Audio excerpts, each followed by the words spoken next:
Hola, quienes les hablamos, Henry Retana. María Fernanda Sánchez. Queremos ser sus amigos en los campos de la agricultura, jardinería, huertos, ganadería y todos aquellos temas que estén relacionados con el mundo agropecuario. Es un placer y un honor para nosotros presentar este programa de AgroRed, aspectos técnicos del mundo agropecuario convencional, orgánico, hidroponía, así como entrevistas con temas de interés con autoridades académicas, empíricas y políticas. Se las vamos a tener por este medio y otros medios a futuro. Si usted considera que tiene un proyecto de interés y desea publicarlo por este medio, contáctenos que con gusto le ayudaremos. Aquí sin más preámbulo, iniciemos con el tema de hoy. Para el día de hoy les tenemos el tema de la hidroponía. La hidroponía, otrora, en otras ocasiones, una actividad relegada a familias casi como un hobby, se ha convertido hoy día en una técnica económicamente rentable. Inició como una actividad para aprovechar espacios e incluso como terapia mental. Hay personas que ven en la hidroponía como más que un hobby, como salirse de la rutina, despejarse, porque es algo muy bonito, ¿verdad? Vamos a empezar por aclarar el concepto de hidroponía. Este va a provenir del griego hidro, que va a significar agua, y ponos, pues labor.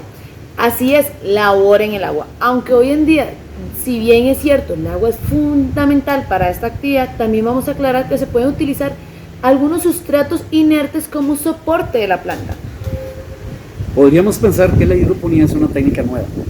Por supuesto que en los últimos años se ha perfeccionado y continuará perfeccionándose. Pero la hidroponía inició hace siglos. Los famosos jardines colgantes de Babilonia que hemos escuchado en la historia es un buen ejemplo. De hecho, aquí en América tenemos historias de las chinampas que hacían los aztecas. También hay registros de cultivos de esta modalidad en la China imperial. No obstante, a lo anterior se le empezó a tecnificar a finales del siglo XIX con investigaciones que se realizaron en Alemania. Ya para inicios del siglo XX, las tropas estadounidenses establecen un proyecto de 22 hectáreas en Japón. Y en Costa Rica, que nunca nos quedamos atrás, pues fueron las investigaciones que dejó el doctor Clodomiro Pecado, ni más ni menos. Él con el agua de coco lo utilizó como medio para investigaciones, reproducción, nutrición en orquídeas y en otros cultivos. Como dijo Henry en un inicio, la hidroponía estuvo relegada como actividad, digamos que no agrícola, pues no se le daba el alcance que tiene hoy día, pero contrario el argumento de ese entonces, pues hoy por hoy es de suma importancia desde un punto de vista nutricional. Al ser una actividad que se produce sin tierra, estará también más libre de plagas y enfermedades. Por tanto, será un producto más sano, digamos que más inocuo, que esto va a lograr que no se mejore su calidad. Para el año 2050, mis estimados amigos, se espera, como lo hemos dicho en otros tutoriales, una población mundial de 10.000 millones de habitantes. Así que la hidroponía jugará un papel importantísimo, ya que la frontera agrícola fue superado desde hace décadas. El aprovechamiento de suelos degradados o no aptos para la agricultura convencional, así como espacios reducidos, será de crucial importancia. Y por supuesto, ¿verdad?, que no podemos pasar por alto su importancia social. Hoy día la hidroponía se utiliza como un sustento para personas que por X o Y motivo no se pudieron incorporar a lo que es la actividad laboral. Y ven en esta actividad no solo su sustento familiar, sino, como dijo Henry anteriormente, como una terapia mental. Continuando con el tema, dependiendo del medio de cultivo, vamos a encontrar básicamente dos modalidades en hidroponía. Tenemos la hidroponía cultivada en sustrato sólido. Se utiliza como soporte para el cultivo algún sustrato inerte. Cuando decimos inerte, es un material que no vaya a reaccionar ni química ni biológicamente con los minerales que le vamos a utilizar, ni con el agua, en fin, que sea un material estable. De ejemplos de materiales inertes como estos tenemos la grasa, la arena, la piedra, el carbón. Adicional al anterior está el modo de raíz en agua, dentro del cual vamos a encontrar básicamente el NFT, que en inglés es Nutrient Film Technique y en español técnica de película nutriente, en el cual las raíces no están sumergidas a tiempo completo en la solución, sino que a través de un temporizador se hace circular el agua varias veces al día. Y en la modalidad de raíces en agua encontramos raíz flotante, el cual la raíz pasa sumergida en una solución nutritiva con ayuda de un material flotante como el poliestireno. Y como tercer modalidad de raíz en agua tenemos el método de aeroponía, en donde el cultivo está suspendido verticalmente y las raíces son asperjadas por un sistema de nebulización. Antes de iniciarnos en un proyecto hidropónico, mis estimados amigos y amigas, es importante tener presente algunas consideraciones para que nuestro proyecto sea un verdadero éxito. Para una correcta planificación, usted debe considerar su mercado potencial, a quién se lo va a vender, si va a ser una actividad comercial propiamente, donde usted se interesa en vender su producción a un intermediario en caso que usted no tenga tiempo, o por ejemplo, en caso que tenga más disponibilidad de tiempo, pues su deseo es venderlo directamente a través de un supermercado, a través de una feria del agricultor, o bien cualquier otro canal. Definido el mercado, debe tratar de ser lo más constante a través del tiempo. Nada se hace con sacar el mercado una gran cantidad de productos si al mes siguiente no tiene nada. Para lo anterior, asesórese con relación a la duración del cultivo en almácigo y cuánto dura desde el trasplante a la cosecha. También otro aspecto a considerar para una correcta planificación es conocer cuánto produce el proyecto por metro cuadrado o por metro lineal. Así de esta manera vamos a programar cuánto vamos a sembrar cada semana, cada quincena o bien cada mes. Y para aterrizar el tema de hidroponía propiamente, vamos a empezar con el primer tema técnico, el manejo de los sustratos. Entendemos como sustrato aquel material que no sea suelo. Aquí nunca vamos a utilizar suelo, sea natural o sea artificial. Como lo dijimos anteriormente, preferiblemente inerte, o sea que no vaya a reaccionar ni con agentes químicos ni con agentes biológicos, que permita el anclaje de las raíces y supla de manera fácil el agua, el oxígeno y los nutrientes. Clasificamos los sustratos en grandes grupos, los inorgánicos como arena, piedra, residuos de ladrillo, etc. También los orgánicos como es la granza, cascarilla de café, fibra de coco, cascarilla de macadamia, carbón, entre otros. Y por último los sintéticos como el poliestireno, que es conocido en el ambiente ético como el estereofoam. Recordemos que el éxito de una actividad hidropónica lo va a definir el sustrato que utilicemos y cómo lo preparemos previamente. Importante que sea cual sea el sustrato o la mezcla de los sustratos que vayamos a utilizar, deben cumplir con las siguientes características. Primero, la capacidad de aireación. Lo ideal es que tenga entre un 15 o un 30% para simular la aireación que hay en la tierra y así las raíces puedan respirar pues adecuadamente. La otra condición es la retención de la humedad, que es la capacidad del material de almacenar agua. Se considera un buen sustrato aquel que tenga una retención de alrededor del 60% de humedad. La tercera condición que debe cumplir nuestro sustrato es el drenaje. El exceso de agua debe drenar libremente y así vamos a evitar nosotros el encharcamiento. Y la cuarta condición que debe cumplir nuestro sustrato es la capilaridad.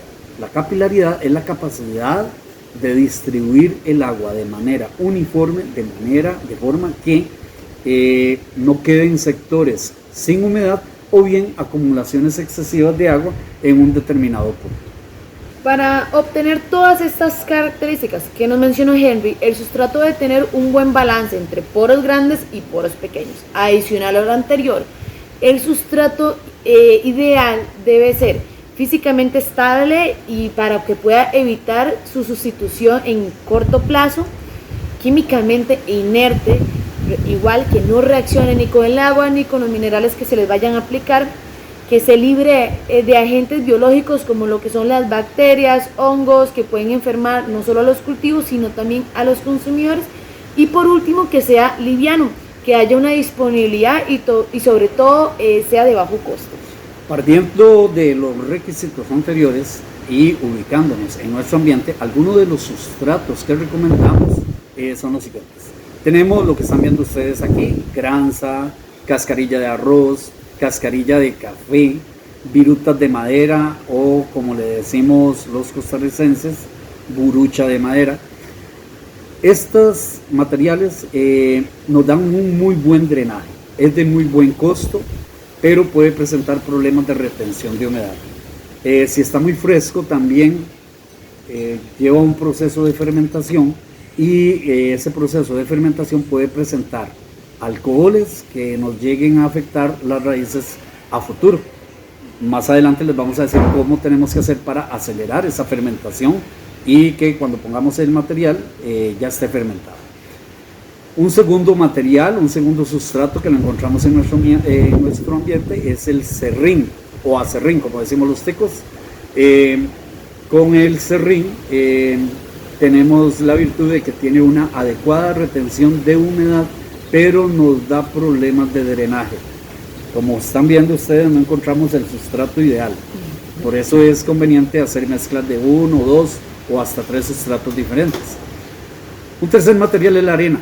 Es un excelente sustrato, pero tiene un problemita que es un poquito pesada. Y con el tiempo pues tiende a apelmazarse. Otro sustrato que recomendamos es la piedra quintilla,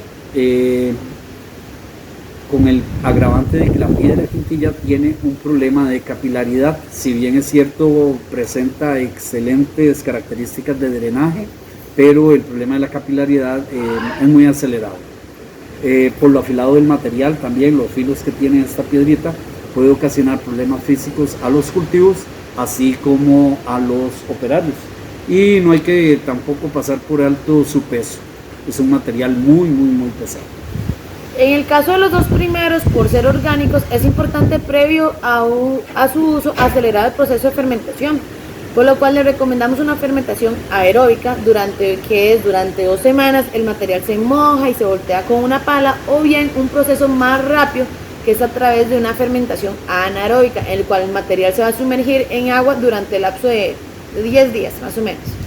En todo caso, los sustratos orgánicos como los inorgánicos necesitan de una desinfección, dentro de los cuales recomendamos este que están viendo ustedes en el video, que es la solarización, que consiste en sumergir el sustrato en bolsas plásticas transparentes o bien en un plástico grande también transparente, pero en ambos casos no tenemos que superar la altura del material 20 centímetros. Vamos a empapar el sustrato con agua, sea que se amarren las bolsas, en caso que sean las bolsas, o sea que se cubran los bordes, en caso que sea el plástico, para bloquear todo ingreso y salida de aire. Así dejamos que sean los cambios de temperatura que se dan entre el día y la noche las que nos hagan el trabajo por un espacio de 15 a 20 días. De esta manera vamos a tener una excelente pasteurización. Pero una manera muy práctica, económica y rápida es la utilización de hipoclorito de sodio al 4%. Sí, el cloro que se vende libremente en los supermercados, diluimos 50 cc de este cloro por litro de agua. Empapamos el sustrato por un espacio de 30 minutos y lo extendemos en una capa delgada para que el cloro se llegue a evaporar. En esta primera parte, mis estimadas amigas y amigos, les estamos enseñando cómo preparar el sustrato y que ustedes tengan 15 días, 22 días aproximadamente para que vayan haciendo sus pruebas. En la segunda parte, que estaremos dando el tutorial en 15 días aproximadamente, les vamos a enseñar cómo es el proceso de nutrición de la planta, cómo vamos a formular las sales, cómo vamos a dosificar, qué cantidad se utiliza por día, etcétera, etcétera, etcétera. Todo lo que concierne con el mundo de la nutrición vegetal hidropónica. Pero para lo anterior es importante que te suscribas para que el algoritmo de YouTube te ubique cuando esté nuestro próximo tutorial. Además, los primeros 1000 suscriptores participarán en una rifa de un Motorola E20. Y recuerda, en tu familia, en tu comunidad hay un profesional afiliado al Colegio de Ingenieros Agrónomos que gustosamente estará esperando en ayudarte. Consúltale. Chao. Chao.